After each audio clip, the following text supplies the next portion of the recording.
Wagwan, everyone. It's showdown breakdown time. Thursday night football action. Falcons at the Bucs. 44.5 point total. Bucs, 4.5 point home favorites. Bobbywow here with me to break it all down. What's up, Bobbywow? Let's go. Good to be back. Right. Hell yeah. Good to be back indeed. And we've got a lot going on with this slate. There's so many injuries, and we were just talking about a pre-air. So many things happening here. So we're going to get into, let's start with that. Let's just start with the hurt locker, as I like to call it. Please. So number one, we've got the return of Mike Evans. Should be a full go. Guy's been out since play 2 of the season. Can we trust him, Bobbywow? No. I don't. Look, who else are you going to play, I guess, at the end of the day? But also, no, we can never trust Mike Evans, even when he's fully healthy. Not a trustworthy person. It's unfortunate. But yes, even at unhealthy, we've got to proceed with caution. Yes. What does that affect? You know, we're going to talk about that and the effect on Igbuka and Godwin and all of that good stuff. And next, we've got a Q tag that I believe is much closer to doubtful than questionable for Cade Otton, and that is important on the slate. That's a big one, Bobbywow, because if he's out, we get a turd. Now, who that turd is, yet to be determined. Is it Payne Durham? It feels like it's most likely to be Payne Durham. Yeah. Sadly, though, we don't know for sure. You know, it's not like they couldn't bust out with some other tight end and make that the guy. We don't definitively know. Who's their guy? Think it's Cleft. Some name like that.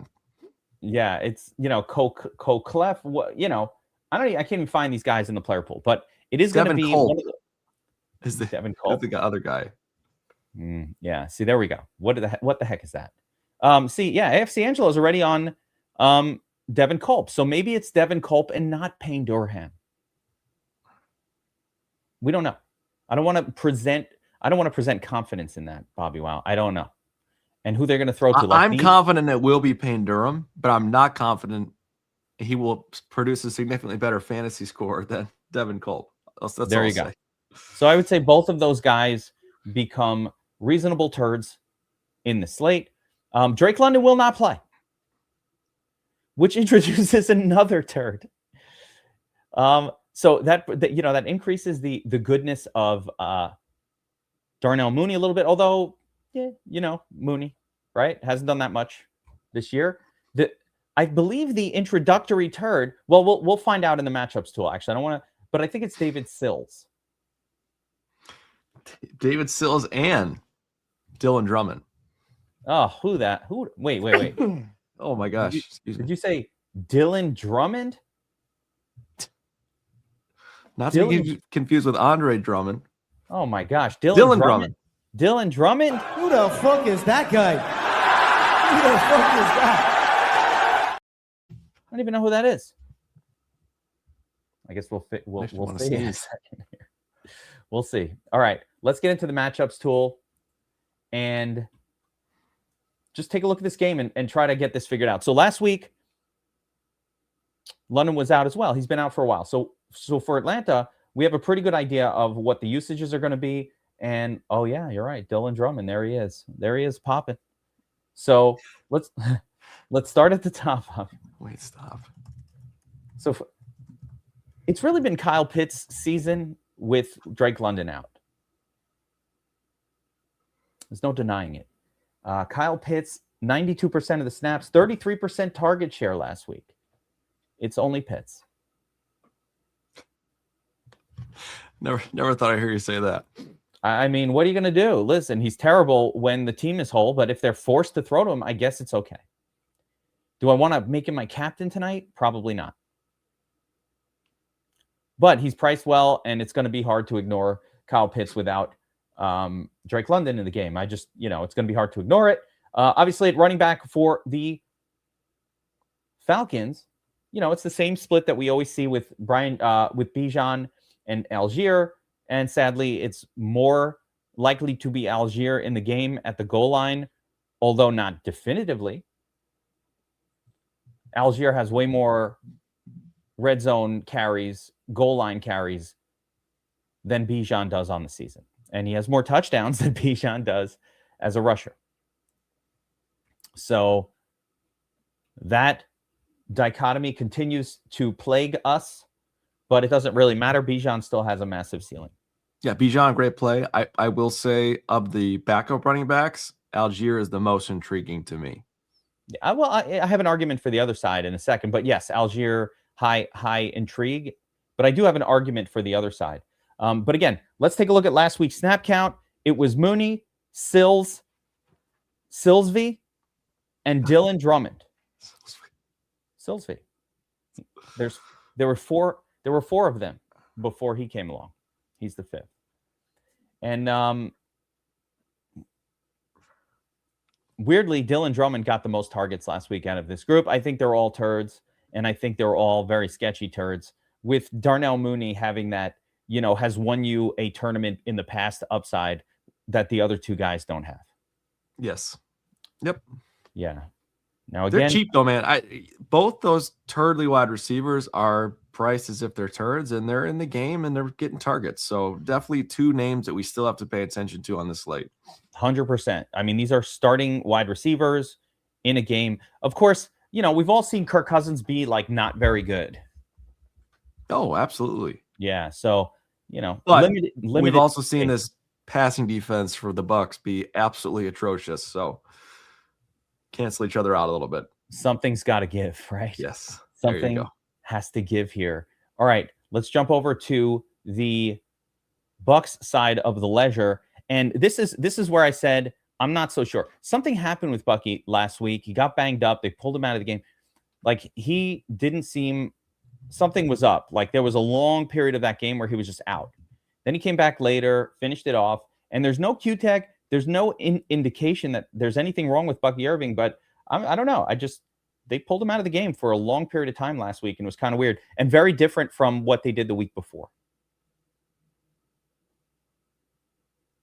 So if we want to play, I think Sean Tucker is a turd worth paying attention to, is my point. Bucky gets banged up in this. He's in and out. Plus, Tucker does get some goal line carries, similar to Algier, regardless. So that's kind of was my point on this, that like, I don't have full faith. I still think Bucky's one of the best captains on the slate, weirdly. But at the flip side is, I don't know. I'm still not full 1,000,000% faith that this guy is going to handle a full workload and just be able to do it. Yeah, maybe, but also what's interesting to me is you look past Bucky here and you've got kind of an ugly combination of Rachaad White and Sean Tucker. So it's not like you can pin your hopes on one of these guys to get the work if he does get banged up. I do think he had largely a full workload last week for the most part. It was a kind of weird game against the Saints, but he did his thing, got 15 carries, couple catches, and he caught a touchdown pass. So I do like Bucky quite a bit here, but that's part of why I like Algier as one of the backups, because both Rachaad White and Sean Tucker are going to see snaps kind of spelling Bucky Irving in this game. Yeah, absolutely. All right. Tight ends. So this is important, right? Does it tell us anything? No. But last week with K-Dot and healthy, Payne Durham definitely got more snaps than Devin Culp. Not to be confused with Olivia Culpo, who is Christian McCaffrey's smoking hot Instagram girlfriend. There we go. I think he's married, is he not? I try to find a reason to mention Olivia Culpo in as many Showdown breakdowns as possible. You find a reason to mention someone's wife. Yeah, the Wags. I like the Wags. Devin Culp. So, but it could be either of these guys. These are beautiful turds to try to win the tournament with. With that being said, the Bucs are not some team that's going to heavy target their tight ends when all three wide receivers are in the game, but it doesn't matter. A $200 player, I'm just looking for a couple targets. Maybe that miracle touchdown. Yeah. Alex got killed by Tyrod Taylor. That is what happens when a player makes one play, fumbles the ball, and gets out of the game 1 minute in. That was pretty brutal. Wide receiver group. So we don't know how the usage is going to fall, but Mike Evans is back, which should relegate names like Tez Johnson, Sterling Shepard, and even Jalen McMillan, who's also coming back, to beyond turd usage, like almost miracle hopium. Like, would you leave Tez Johnson in your player pool just in case he has that play? He does it. I would not. He's had his chance the last couple of weeks to have that play without these two wide receivers coming back, and he has not had that play. Now we've got these two guys coming back. Why would you not just pay the same price for a David Sills or a Dylan Drummond, who are guaranteed snaps and targets? Yeah, might as well. Absolutely agree. So not much doing here in the turd zone. As far as the main wide receivers, though, Godwin's kind of seems to be working his way back into the graces. He's had multiple games now to knock the dust off, and he's looked better each week. So to me, Godwin should be a stronger player every time we see him. 26% target share last week. Like, he looks good. Yeah. Yep. The flip side, there is some positive coach speak about Emeka Igbuka, but I'm going to proceed with caution with it. There's a lot of, we got to get him going. There's a lot of, we got to get his confidence back.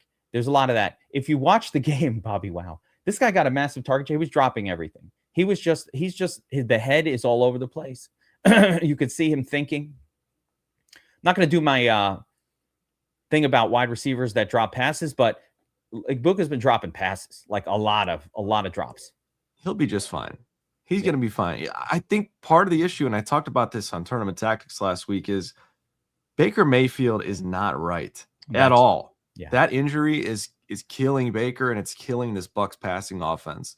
So that certainly has not helped either. And look, I don't know that a whole lot's going to change here against a Falcons team that's been really, really good against the pass.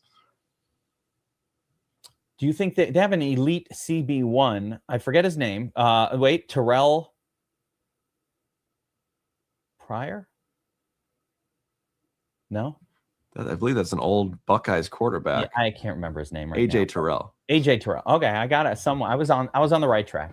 You were. They do have an elite CB1, and one would expect this actually might benefit Igbuka in a way, because I would think that Terrell will be on Mike Evans kind of out there as that WR1 spot, which might pull maybe some of the problem for Igbuka has been he's this rookie, he's going up against the best corner.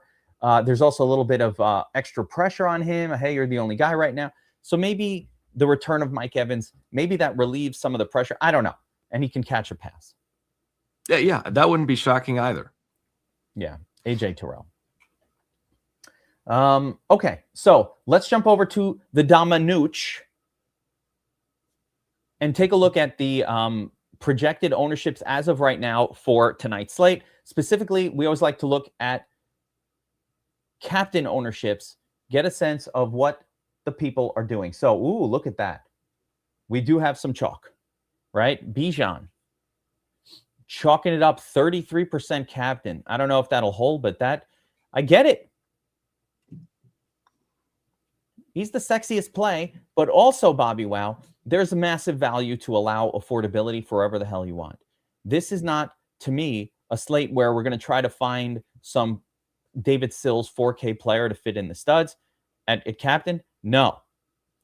We gave you guys on this show, Bobbywow, take credit. Last couple of showdowns, we were on kicker captains. Aubrey, you watched it here. Dicker the kicker, you heard me say it 25 times. Those guys actually smashed in those games. Those games projected as kicker games. There were low totals, defensive matchups, but also there was a lot of studs that you wanted to pay up for. There weren't any turds. So there was a secondary component to it that said, hey, if you pay down here at kicker, you can fit a lot more of these stud players in your lineup. And with very few to no turds available on those slates, that was a good approach for that. We have turds now.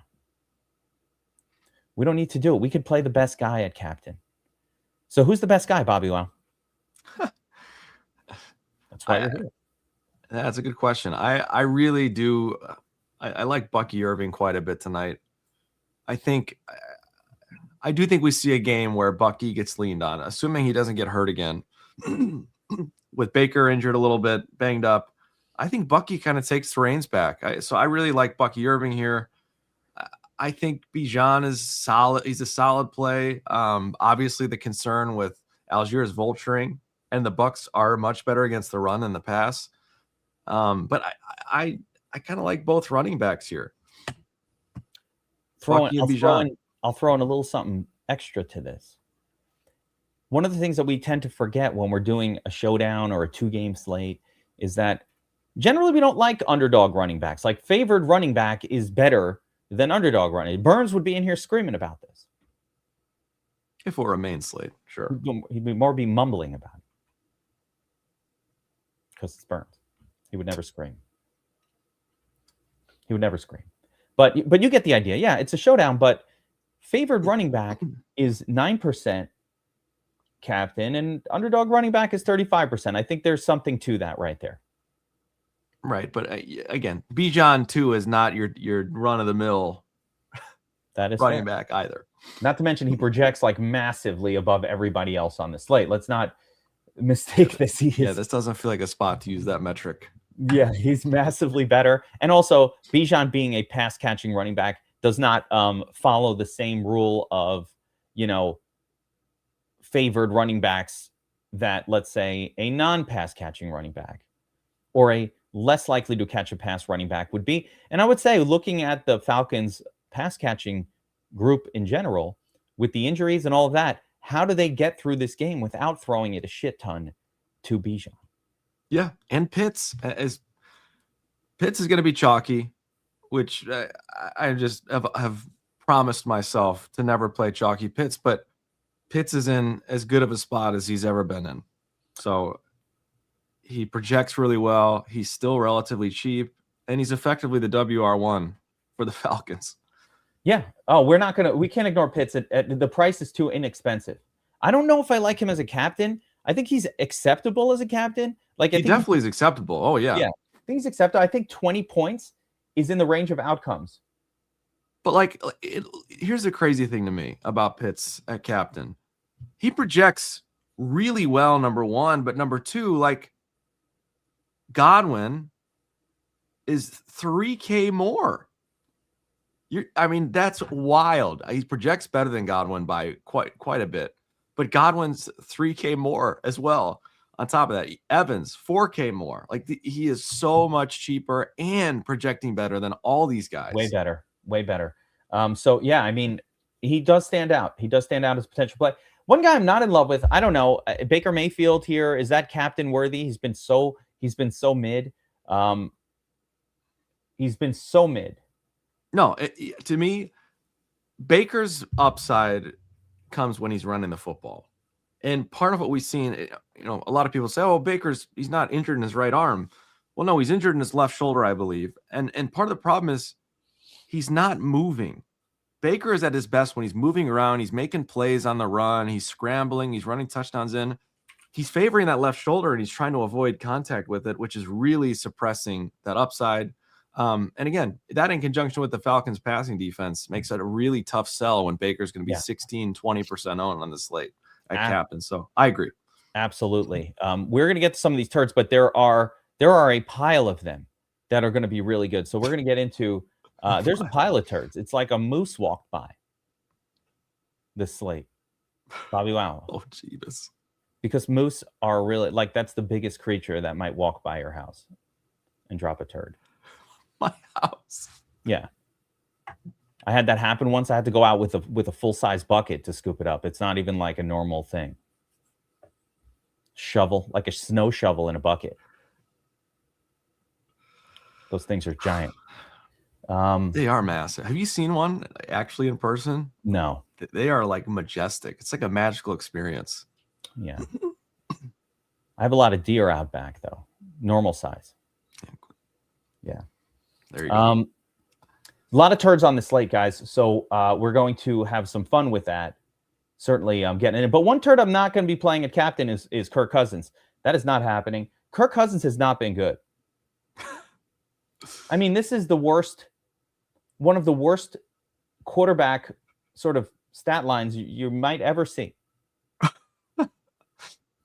It's ugly, man. This makes Zach Wilson look like a future Hall of Famer. Maybe the Falcons should have signed Phillip Rivers. I'm going to tell you something right now. You're playing him. 100% Phillip Rivers would be better as a starter right now than what Kirk Cousins is doing. We're about to find out. Yeah, no, we will find out. He'll be fine. Phillip Rivers is fine. Phillip Rivers is the guy we're all going to root for. Absolutely. All the 40-somethings are out here going, I still think I got it. And that's what Phil Rivers got going. He's 44. He's like, dude, I still think I got it. He's fat. You see him now. He's all chunky. Dadgummit. Yeah. He looks like, Still got the ugliest looking throw you'll ever see. Yeah. It's like Uncle Rico out there. But he's going to get it done. I'm excited about it. I can't wait to watch him, honestly. Yeah. Brutal matchup. Yeah, Baby Yoda's right, though. It's the worst possible matchup. The Seattle defense has been no joke. Yeah, their secondary is good. I don't care that Kirk Cousins put up 500 on Tampa. This guy has not put up 50 yards in a game yet. Like, he's been so bad. Really? I don't want to shit on like what people are saying here, but my goodness. Look, I think Kirk Cousins, to me, this is where you can hedge on FanDuel. I think you save Kirk on DraftKings. You play him on FanDuel if you're going to play him anywhere. But again, look, this defense stinks. The Tampa Bay secondary is so atrociously bad. They are one of the worst in the NFL. So if there was ever a game where Kirk Cousins was going to turn back the clock and take a bite of a Snickers and turn back into Kirk O'Chains, this is it. Maybe it'll be Uno reverse card Kirk Cousins, where he's terrible during main slate games, but on a primetime game, he turns it up. There you go. The old he's Uno look into the camera. He's going to look right in your eyes and you say, "You like that?" After this game, just remember that. He's going to put his thing down, flip it, and reverse it. Like, nope. Remember how you guys used to say I suck on primetime? Not anymore. He actually has, dispelled of that, but he's also sucked everywhere else. At least it's a narrative that we can lean into. Like, we can grab onto. Yeah, something. I need a straw to grasp. To grasp at a straw. It's the slate's so gross that he projects relatively well at the price. He blows Mike Evans' projection out of the water. I'll tell you that right now. Yes, he does. Blows Godwin's projection out of the water. Let me just do a little more discussion of the possible captains, and then we'll move on to these super flex plays that are going to be what allows you to do whatever the fuck you want at captain. There are, like I said, incredible values for 2K, for 3K, for 1.5K. We're going to be able to make whatever lineups we want. Don't worry about the Q tag. I'm aware of it. I'm ignoring it because he had the same Q tag last week going into the game. So, like, I'm going to assume that he's had the same ailment and he's fine. He's practiced. Yeah. Limited, but he's practiced in every practice too. So I'm expecting him to play. I mean, my Southeastern folks are all saying Kirk Cousins has a good night. So let's see if that comes true. So captain spot, Bijan, highest owned and rightfully, right, in some ways, highest projection. Baker Mayfield, again, that's a weird one for me. I don't like this style of passer as a captain generally, but who knows? I feel fadey on this. I agree. You got Kyle Pitts at 14%, mostly a bargain situation. Okay, all right, I get it. Bucky, I like quite a bit here. Falcons defense not very good against the run or the pass. Kirk Cousins getting a little captain love. Don't like that at all. Falcons against the pass have been pretty elite recently. Dude, if these numbers hold, you almost have to just by sheer force of ownership leverage, really load up on like the Igbuka, Evans, and maybe even Godwin combination just because. I find it's unacceptable. If you're going underweight on Baker and Bijan, there's nowhere else to put it. You got to be playing those guys. Yeah, I don't really want to go under. I mean, I don't necessarily. I can't surpass 33% at captain and try to win a tournament. It's just not. You're not going to win. You're not going to win like that. So it's not going to help. Like saying, hey, I'm just going to go 100. I can understand going 100% Bijan. If you want to do it 100%. At that point, just make every lineup with Bijan and play it that way. That's what I would do. If I want to play Bijan, he's in every or above the field. More likely, I'll be like at 20 to 25. It's like I'll be under this, but I'll give myself enough room to get there. Like if he hits. Yep. And I'm very comfortable fading Baker as a captain. So, I mean, yeah, where are you going to put the ownership? Got to put it on Pitts, or I don't like more than that either, but definitely going to put some on Irving, not Cousins, but Igbuka, Evans. Mooney. I think Mooney's the one of the other guys that we're forgetting about, and understandably so, right? There it is. But Mooney has an elite matchup. He's failed time and time again recently, but he's a guy that you got to consider here. You want to know my crazy captain play? The craziest of all? The one that wins a tournament this week, if it happens. Talk to me. Like this is the $1 million captain. Guys, listen up. This is $1 million play. But if it doesn't win you $1 million, it's probably going to lose your lotto ticket, but who cares? You're probably going to lose anyway. So you might as well. I will give this a greater shot of winning $1 million than buying 100 lotto tickets.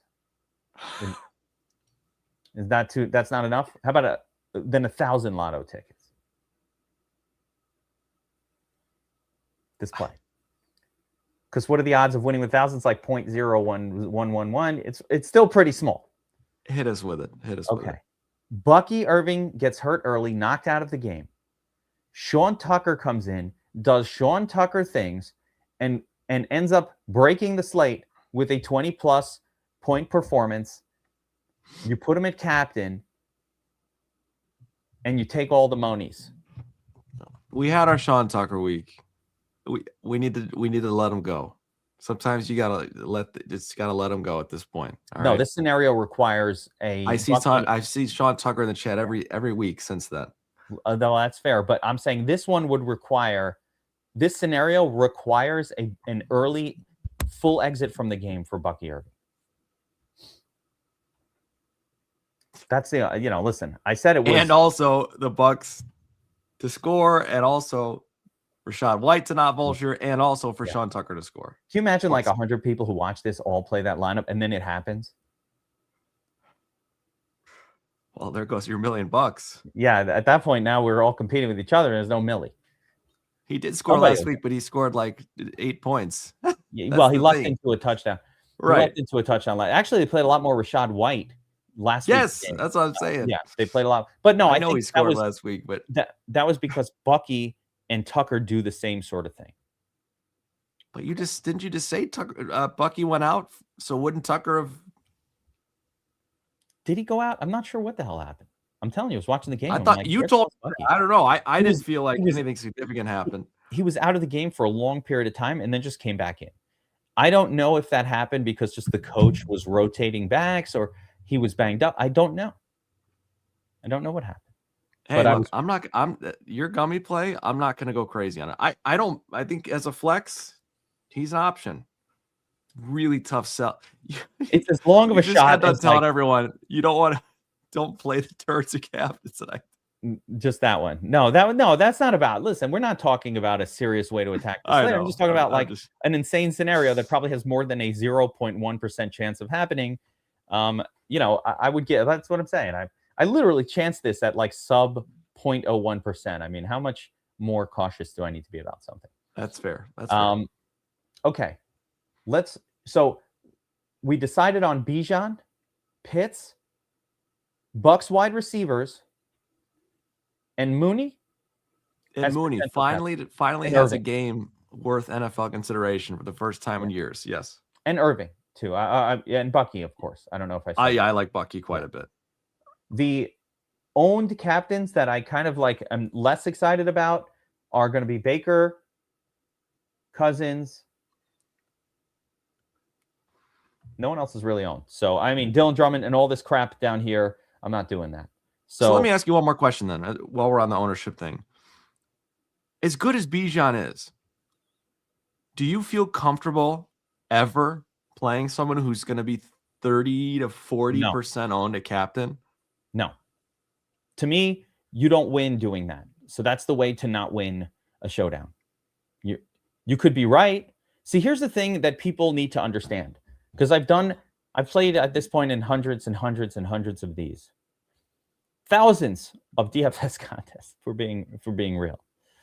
In a big contest like this, you just don't win by eating the captain chalk. It's not that captain doesn't come through and isn't the highest score. They frequently are, but it just doesn't cause you to win. Because you still basically have to make the rest of your lineup against now half the field. And like that's 100,000 other lineups.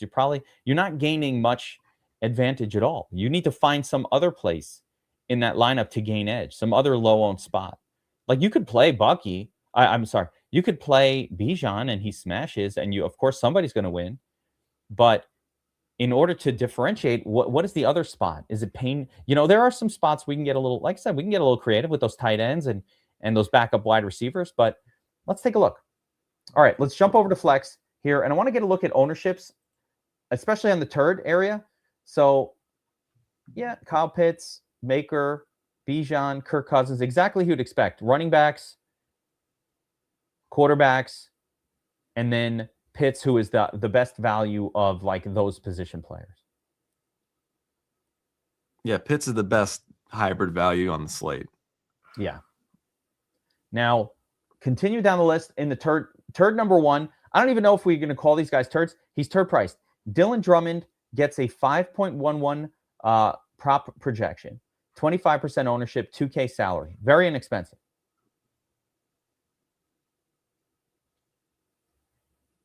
Evans, Igbuka, very low owned, but they're expensive to play.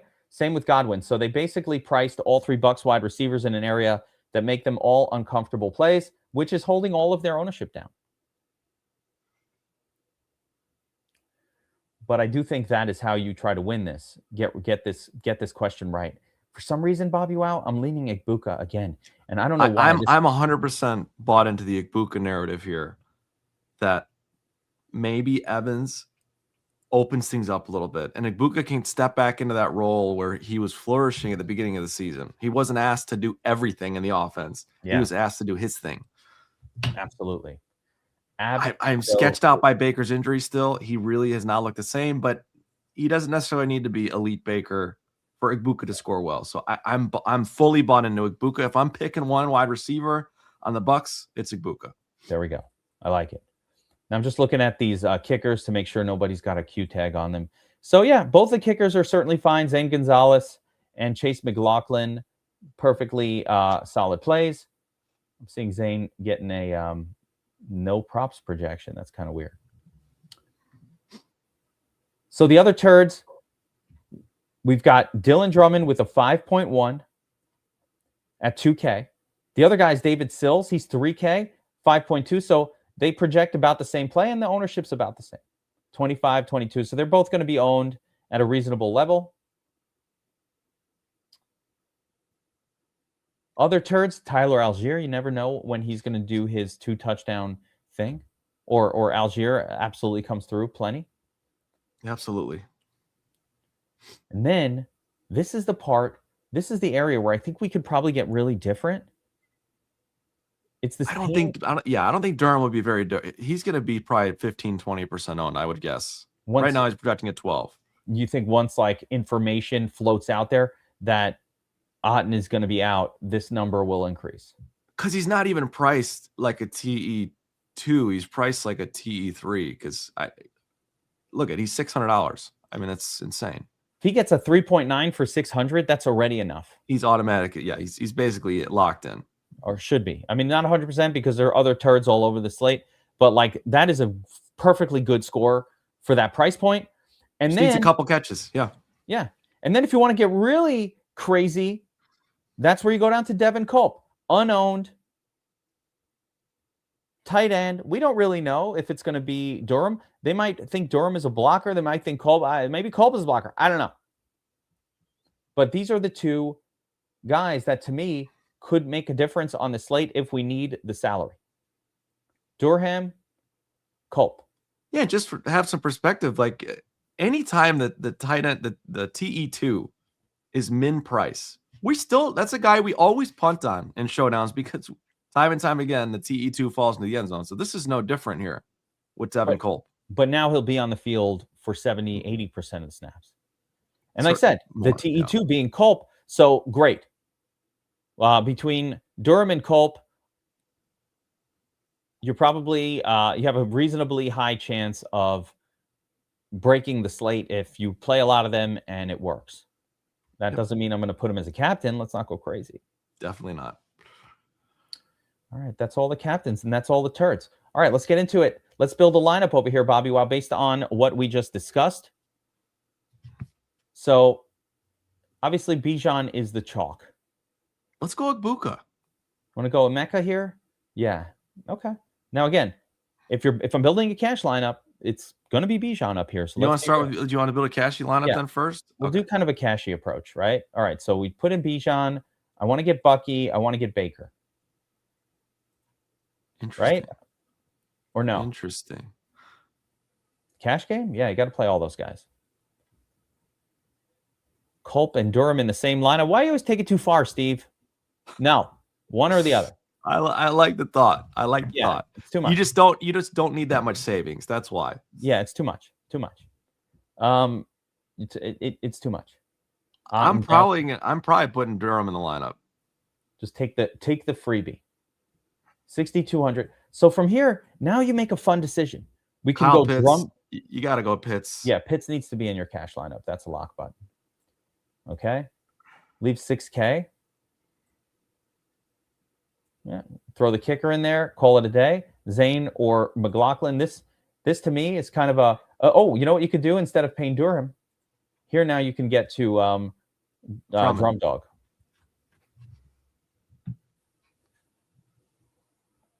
Pretty good. I kind of like this lineup, period.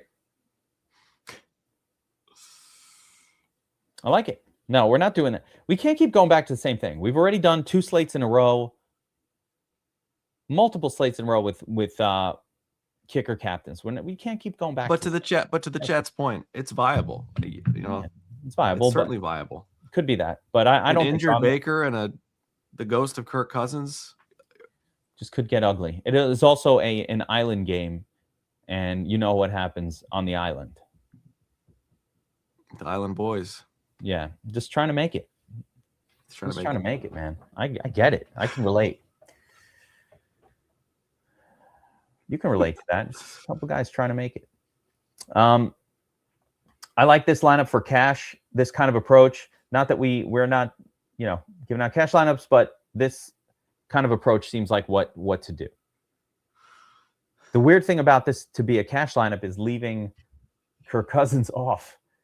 Usually you want to play that quarterback. So I'm sure there's a different version. You can actually just get to Kirk if you want by, going down here and then pushing Pitts up to Kirk. Honestly, yeah. You can almost make the case to play Pitts at captain in cash because then you can get to Kirk comfortably with Baker, with Bucky, and with Bijan. Oh man, I get the. I'm just saying as kind of an alternate version. That's all. Let's take a look here. So, is this a turdless approach? You got to get Bijan in there. Oh, Darnell. I forgot about Darnell as well. But yeah, where's Cousins? 8,800. Oh, you and can't quite and this would go back down from Drum Dog. Now you'd have to go all the way to the Super Turd. It didn't quite. Yeah, Colt. So I mean, not quite alt approach. But let's do a little more tournament focused version. So I think put our guy in there, Mecca. Igbuka, just like the dice roll. I think Mooney is the scarier version of the Emeka, but I will be playing. I'll be getting some leverage on Mooney as well. Oh, so scary. So scary, but at the same time. But Emeka makes more sense to me here. Yeah. Mooney, though, gives you that savings. So, but yeah, Igbuka has not had a good game since forever. Look at this. It's a nightmare. But we know he can do it. We know he can do it. He has it in him. It's in there. It's in there. It just needs to come out. Wise to start the Bucs defense? Yes. Yes, I think the Bucs defense is perfectly good here. As bad as Kirk Cousins is, we didn't talk enough about it. Bucs defense at home is super viable. And by the way, we might get one of those games where the Falcons just absolutely stink. It would not shock me at all if the Bucs just blow them out of the water and they're just bad. That would shock me a little, just because this Bucs team, the Saints almost beat them last week. The Saints were winning the whole game. What happened last week? But the Falcons are so bad. You gotta listen, Bobbywow, I'm going to tell you something here. And this is just between me and you guys who are at home. Turn down the volume for a second. Sometimes we have to envision what can be, unburdened by what has been. Such a timely reminder. Yes. Yeah. A wise woman once repeated that line that was written by someone else. She repeated it. And over and over and over again. So, but yes, I do like Bucs defense here. I think Kirk Cousins is terrible. I'm telling you, maybe not tonight, but the chalk thought should be Kirk Cousins has lost it and he ain't got it back yet. And by the way, it's not a knock on Kirk Cousins' legacy. I'm a Kirk Cousins fan. Yeah, no, I don't think Kirk's taking that personally. Yeah, I'm a fan of Kirk Cousins. I'm just saying, like, the guy has looked absolutely terrible since that injury, and it's, hey, that's what happens. You get older, get banged up a little bit. When you're throwing to Sills the fifth and Drummond as your wide receivers, though, I don't know. It doesn't help, but not ideal. It doesn't help. And guys, yeah, I agree with this. I'm very comfortable fading Baker effectively in I like Bucky up top here too, but I'm very comfortable fading Baker in the sense that not playing him at captain or not going crazy on him in the flex. He hasn't been good lately either. Yep. Keep an eye on that, by the way, this weekend for Justin Herbert as well. What I saw out of Justin Herbert on Monday with the broken hand is a guy who's not playing at like the perfect level yet. The hand was affecting the throws. I've never seen him so quick and tuck and run as we did last week or whenever that was. There was something up with it. I think this is aggressive, Gabriel Prophet, but I'm not gonna say not to do that. Gabriel Prophet drops little knowledge nuggets in here all the time. I'm not gonna go against any of that. Yeah. I don't hate it. Igbuka, Bucky Irving. So if we're doing an Igbuka though, that would be a Baker version. Again, just go down to this $600 guy and you could do whatever the hell you want. I like a kicker usually. Let's see here. Yeah, and we didn't talk enough about like Sills and Drum Dog. For good reason, but at the flip side is they're probably going to one of these guys is probably going to have a good game. These are the turds you got to get through. Yeah, and I'm not saying it guarantees more targets, but like Sills played 94% of the snaps. 94%. That to me I know is a little more expensive, but that's the differentiator for me. If I'm picking one of these turds, look, Drummond is just fine. He ended up with one more target last week too, but give me the guy that's on the field for every snap. If I'm taking a shot at similar ownership. Hang on, I'm going to take off the bracket here because I have something I want to say about David Sills. David Sills looks like a guy that runs a 4.7 40. You know what it looks like? If you would have covered, it looks like Phillip Rivers. Yeah, wait, is that Phillip Rivers? What the hell? It looks like the current version of Phillip Rivers that's a little overweight. Sorry, guys. Oh my God. Yeah, maybe I take back what I said. What's his? I need his information from a training camp, not training camp, from when he was a prospect. Oh my gosh, David Sills. This guy's been in the NFL for a long time. Like, he's not a young guy. He's an older player. He's been around forever. It's like a Ray McLeod situation. Yeah. A long career. He's a poor man's Ray. Yeah, he's been around forever. I'm like gonna go look up his combine time. It was like, it was slower than Tom Brady. 5'2". Like, yeah. And it reminds me of when what's his face? What was that guy's name? I used to do Monday Night Football. Booger McFarland. He said Kelvin Benjamin was a Popeyes biscuit away from being a tight end. That's kind of what that guy's picture reminded me of. Kelvin's, that's funny. Yeah, so I mean, look, you've got Pitts and Mooney both right around that same price. By the way, when you play both of them, you don't even need the super turd. Look at that. No one's playing Sills. Fat guy. If I play 3 pass catchers from Atlanta, I got to have Cousins in that lineup as well, though. I don't know, man. Do you? If I played this, yes. Mooney and Pitts. I would feel the need to have Kirk Cousins in there. So I'm not loving this lineup that we just put up. Like, I'm not loving what I just put on screen here, but you get the idea. Darnell Mooney is a definite guy that I want to have a captain. Yeah.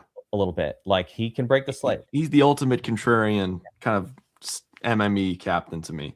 I honestly, I think the way to be unique here is to not take any of the value. That could do it. It's hard not to take it's Sills 5 looks like 4 failed versions of SpaceX rockets. Sounds like that's right. It's interesting because Sills is going to be 25% owned, Drummond will be 25% owned. I think Durham will be 15-20% owned. Like, that's just another way to get unique here is say, you know what, I know there's some potential value here, but not guaranteed by any means. I'm going to try and steer clear. Let's do more of a balanced approach. I feel like you can win the slate with Mooney up top if it works. This is that Kendrick Bourne theory that I told you about, that first slate that Kendrick Bourne was on, or the second one where I was like, I know this guy. He's won me a tournament in his lifetime. We haven't seen it in a while, but I know he has that in him. Darnell Mooney has won us a tournament before, many times. Yeah. Yeah. Weirdly, the many times that he did it was with Kirk Cousins. A lot of them. Like, he had some good games with Kirk Cousins. So while it's been horrible, especially since London has been out, like, this guy doesn't catch anything. But you know what, Kirk Cousins, 1 for 4. It's absolutely terrible. The targets aren't there. Nothing's there. But the other beautiful thing about Mooney is oftentimes it only takes a couple, right? Because he's a big play guy. He's a deep threat. And my goodness, I hate to beat a dead horse, but the Bucs passing defense is atrocious. If anyone's going to blow a coverage and, if Mooney can beat anyone over the top, it's this Bucs defense. Yeah. I'm trying to think if Mike Evans is somebody viable enough. Will I be able to button click Mike Evans, captain? I feel like yeah, but I don't feel good about it at all. I swear, maybe it even happened this year. It was either this year or last year where there was a game where he was coming in really banged up. No one was even sure if he was going to play. And it was like, oh, we've seen this happen. He's going to play one play and he's going to go out with injury. But he popped off for like 150 yards and 2 touchdowns. That was not this season. That might have been last season. Yeah. But that we've seen that with Mike Evans before. Every time that I've been scared to play him, he's almost like the perfect contrarian. Every time you're scared to play him, that's when he goes off. And when you start to feel like, I'm playing Mike Evans this week, that's when it goes bad. Like, I'll give you another thought. If you're in your fantasy football league and you rostered Mike Evans, you threw him on your IR, and you've got him tonight, and like, you also have Darnell Mooney. Oh, okay. Well, Evans. All right. You have him tonight, but you also have Evans is 4K more. That's the only appealing thing about Mooney is. But it's not a salary thing. I'm just saying, like, this is a real thing. A lot of people have Mike Evans. You were able to pick him up in fantasy football. The playoffs start tonight, right? Your fantasy football playoffs start tonight. You're absolutely playing him. Yeah. You playing him? Yes. Are you playing him over? Let me throw some names out there. I've got Christian Watson in a tough matchup against Denver. Are you playing Evans over him? Only because it's against Denver, yes. Watson's been on another level, but yeah, I am. How about I've got Michael Wilson? He's been awesome. He's been awesome. He's so good. It's right? tough. These are tough decisions, but yeah. Do you play him? Oh my gosh. Adrian Evans Robles is going deep. Like yeah. Justin Jefferson. I'm playing Justin Jefferson over Mike Evans. Really? Yeah. As bad as he's been. JJ McCarthy had the week of his life and Justin Jefferson did nothing, right? Yeah, it was disturbing. But that's how DFS goes. Like I almost knew that going in. I played some JJ McCarthy lineups and I was like, watch it be. I actually played JJ McCarthy last week in DFS, but I was thinking I was making them. I was like, watch it not be Justin Jefferson. Like, watch this work, but not work. It's just he had 2 catches for 11 yards. Yeah, it was a disaster. But back to this here. Evans on a slate where there are not a ton of appealing captain options at 3% ownership at captain, at 24% ownership in the flex even. There's no better time to take shots than a guy like this. There's other guys I like at similar ownership that I'll be taking shots on more, but man, I can't imagine a better time to take a risk on Mike Evans than tonight. But again, tough matchup though. Matchup wise is brutal. Coming off injury. And how about, again, what we talked about earlier? I don't want to get too far away from it. Igbuka shines because the attention defensively gets pushed out to Evans. Or maybe even Godwin. Yeah. Could be Godwin too. Godwin. So really fun slate tonight, guys. We know what to do here on DraftKings. If you're playing Bijan, you're playing the chalk. Good luck. Find the right turds. If you're going to get away from that, which we like, Irving, Bucs wide receivers, Mooney, Pitts. My personal favorite of that group is going to be Bucky, though. Yeah. And great question by AFC Angelo here. Rule with Tampa Bay pass catchers. I will make a rule. No more than 2 of Evans, Godwin, and Igbuka. Yeah, I think that's a fair rule. We're not going to see all 3 of them shine, but you won't get a lineup with all 3 anyway. They're very expensive. It's hard to get even 2 of those guys in the same lineup based on their prices. I think the other rule maybe should be Bobbywow, based on your thoughts of turds, maybe over turding. There probably should be a no more than, at least I would definitely not go more than 2 of these low cost players. And there's an argument to be made. You shouldn't have more than 1. So between Payne Durham, definitely Culp, Sills and Drum Dog. Definitely no more than 2, but I'm thinking no more than 1. Yeah. Bobbywow, there's a request for a Bobbywow FanDuel Players Club. Players Club. There's been some requests. Did you get the McGriddle? No. I want to live. FanDuel. Let's take a quick look at FanDuel. You really want me to get a McGriddle? I do, because some would argue you haven't truly lived until you've tasted. There's nothing at McDonald's that's good. Nothing. I know. I do not blame you for thinking that. I can understand it. I can even empathize with it. But the McGriddle changes the game. Oh man, it's a game changer. I don't know about that. I will get it. Is that like a pancake? Is that like a pancake with an egg in between it? It's like a bacon, egg, and cheese sandwich, which pretty much is good on anything. But it's like almost like a mini pancake with little syrup like embedded inside, but not sticky and weird. I cannot describe it in a way that'll make it sound good. You just have to try it. That's all. I just want to mention that Ashley, being from UK, has no right or ability to comment on food. Food in UK is terrible. Get out of here. Yeah, it's terrible. It's one of the worst food places to go. That's in the first world. Oh, McVomit. Oh, come on now. Yeah. Dude, you're a grown-ass man. I don't want to hear about 10-piece McNugget meals. No, but Brandon's not wrong either. No. Grown-ass man does not eat McNuggets. We eat boneless wings. It's the same thing. It's the same, but more respectable. Yeah. MVP on FanDuel. It is. We eat boneless wings. We don't eat nuggets. It's like eating, Chinese food with a fork instead of chopsticks. It's still the same food. It's okay. Grown-ass man uses chopsticks when they eat Chinese food too. Gotta respect the culture. Respect. Fairness, I don't use chopsticks for Chinese food. I'm just saying. I never would. But I do use chopsticks for sushi. You can't fork it. It requires chopsticks. You can't fork pick it up. Or Orenda Picture says there's a hidden slate breaker in here. So I want to hear about that. But meanwhile, FanDuel captain MVP exposure, Bobbywow. Are you ready for this? What do we know about FanDuel? FanDuel favors quarterbacks, running backs significantly over all other positions, except for kickers. Sometimes the kicker gets you there. That's what's up. That's what's up. Brandon Aubrey last week. Bijan 33%, Baker 24%, Bucky 11. This is where you're going to get your leverage. How the hell is Bucky the same price as Bijan? That's crazy though.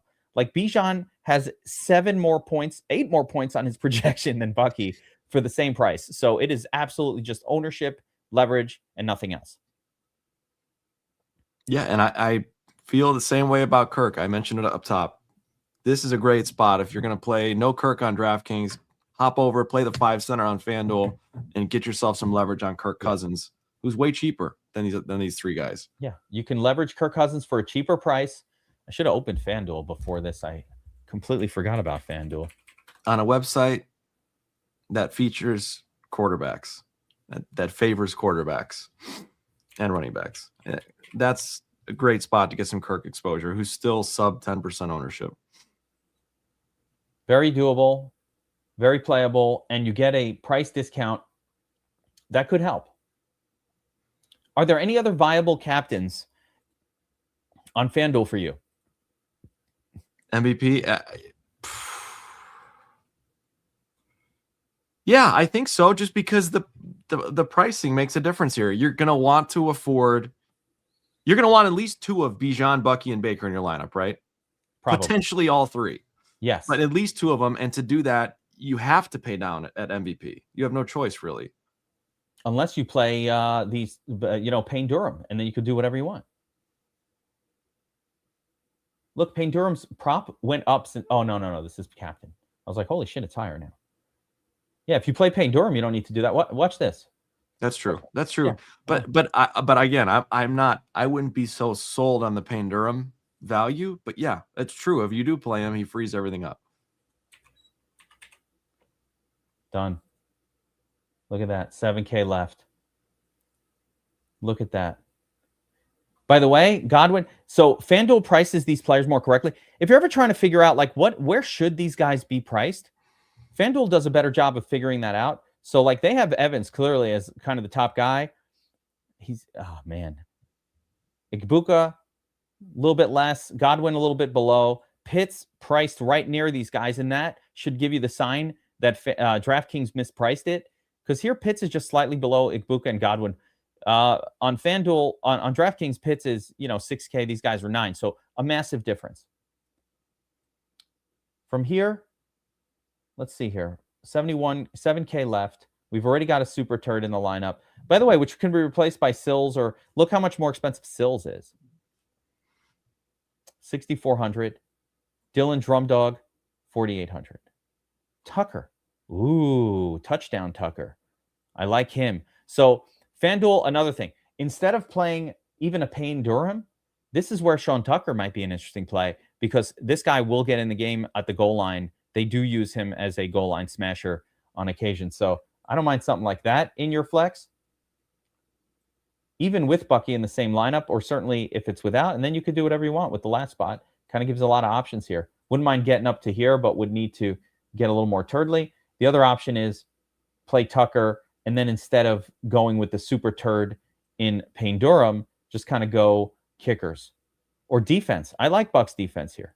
I'm fine with it. Bucs, fine. Man, we're getting ugly. I don't think so. I think you got to embrace Bucs defense. I think you're not embracing Bucs lineup defense as a whole. It's I'm not saying no, this lineup is. I was just trying to fuck around with Sean Tucker, but no. If I was doing cash line, I would still probably go Durham. If I want to keep these expensive guys in there, I'd go Durham and then try to get up to guaranteed points. So from here, I'm going Zane or Chase. I don't know which one's better. I'll go Zane, and then from there, yeah. Oh, Mooney, that's not guaranteed at all. Ooh. You really want to get up to Pitts, probably. I do, but I can't get there. I couldn't quite get there. It's like 200 away, 400 away. There's no way to change it without swapping Baker up for Bijan or something like that. But this is an idea. You could go Culp over Durham. No. That would be your path. No, Durham is so bad. Culp is so much better. But in MME, of course, we'll do that. Right, so if I'm MMEing, yeah, I'm going to mix in Culp, mix in Durham, mix in Sills, mix it. That's the beauty of MME. Yes. If you're going to mass multi-enter this, don't try to make too many decisions there. The decisions are made up top, captains, right? A little bit of that. Go a little higher or lower on different players. We don't have to make decisions on Durham versus Sills versus Culp. Just they get mixed in evenly. Spread it out, mix it in. How much is Cousins? Yeah. I would really want to get Cousins in here because a cheap quarterback on FanDuel is not something you should be ignored. Can you do this? No. Even if I took all the players out, yeah, I mean you can, but you literally need that second tight end backup guy. Like Durham, 1,400. All right, wait a minute. Bijan, Bucky, Baker, Kirk. I think I can make this work. No. I thought I could. You're right. The only way is to go actually take the 0 with Culp. And that's a 0, most likely. Like you're probably going to score 0 Maybe, but yeah. Without Otten, he's going to be on the field.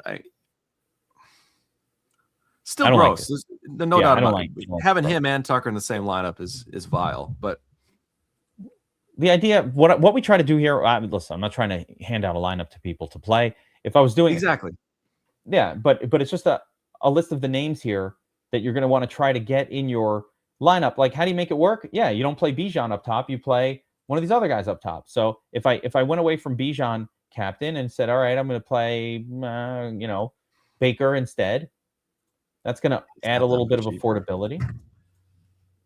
Still want to play Kirk in there. That's what's appealing about Kirk. You save 4K with Kirk. Oh my gosh, though. Oh my, the balls it would take, right? Balls. Yeah, you put Kirk up here. Do I think it's a good play? No. 3K. But now I don't need to play all of this garbage.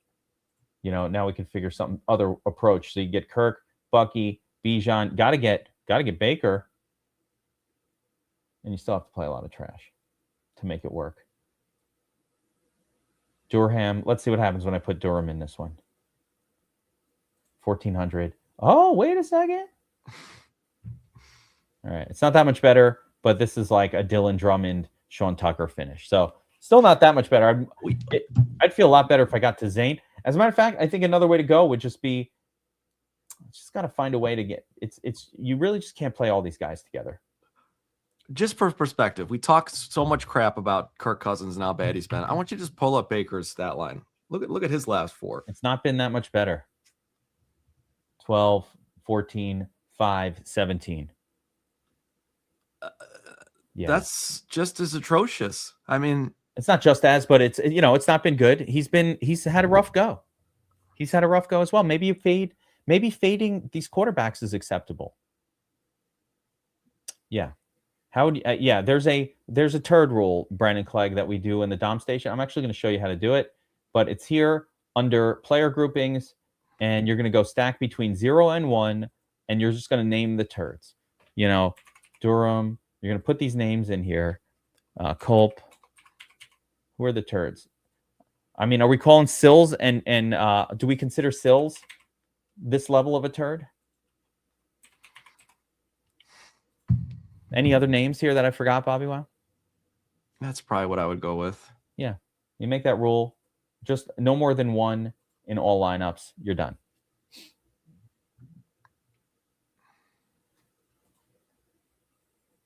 Makes it easier. All right, guys. Showdown breakdown in the books. We got a fun one tonight. Mix up those turds. Don't fall in love with any one of them. You don't want to fall in love with the turd. It's like falling in love with a hooker. Oh my God. It's not going to end well. Or not a hooker, like a stripper. You know what I mean? You end up broke. And with blue balls.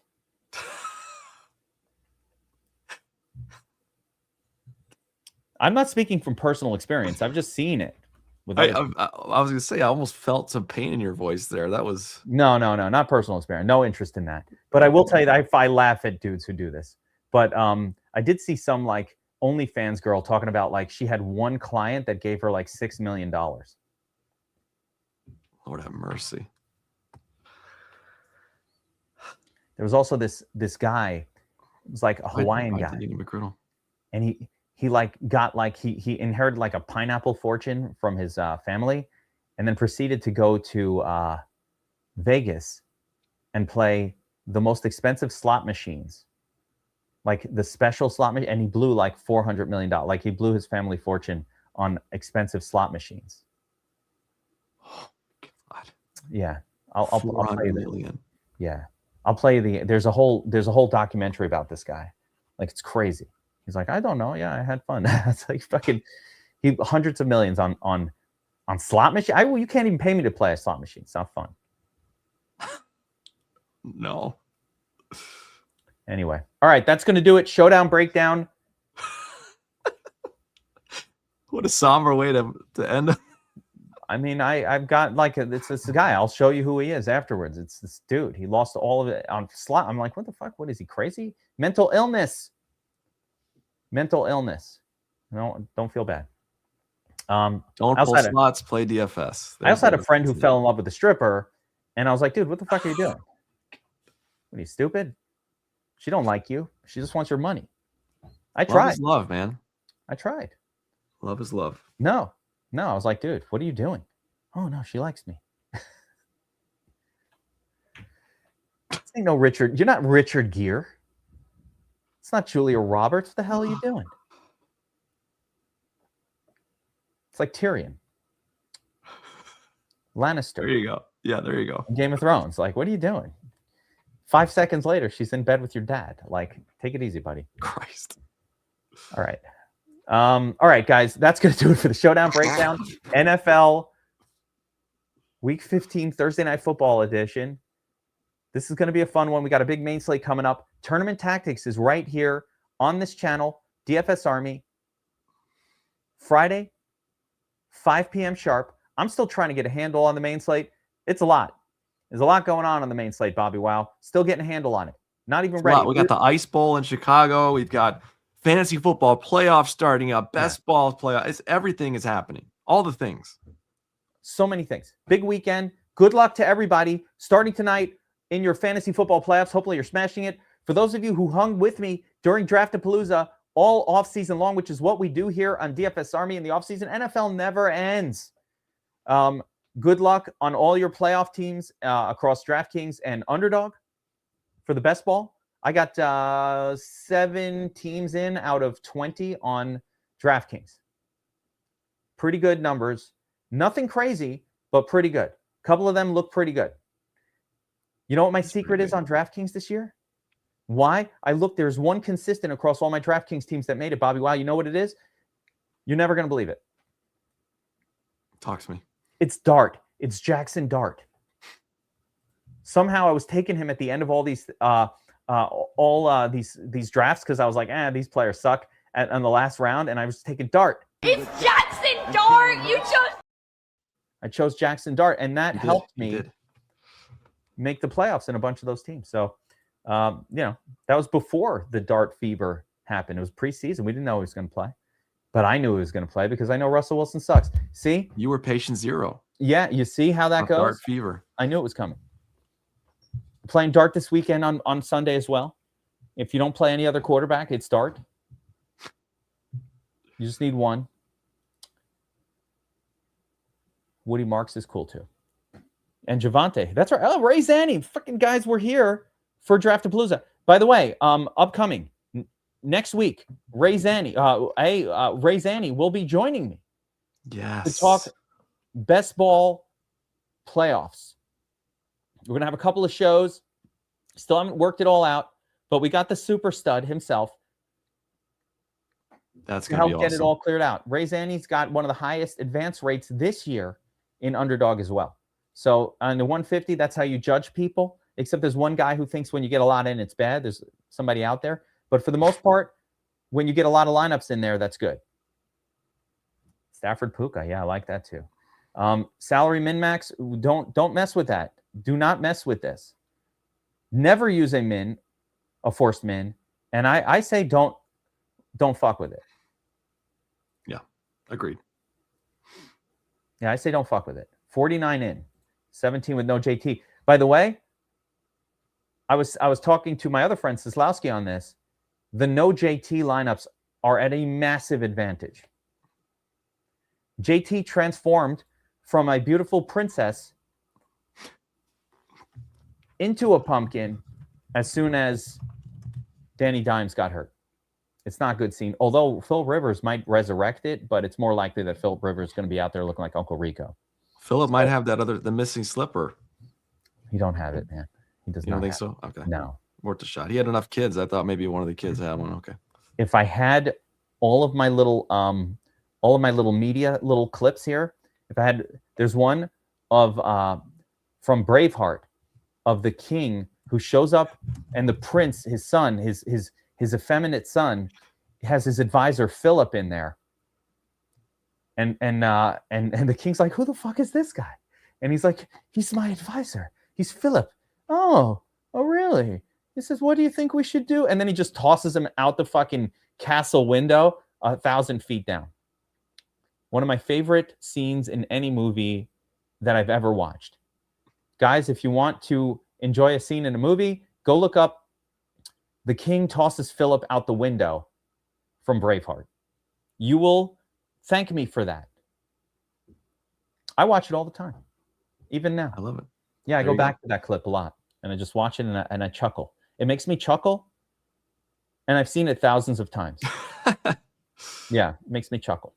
All right, so that's coming next week. Best ball playoff discussion. Zanny and I getting together. We'll figure it out. No details have been. It's been a tough week for me. I've been supremely busy. I have a lot going on.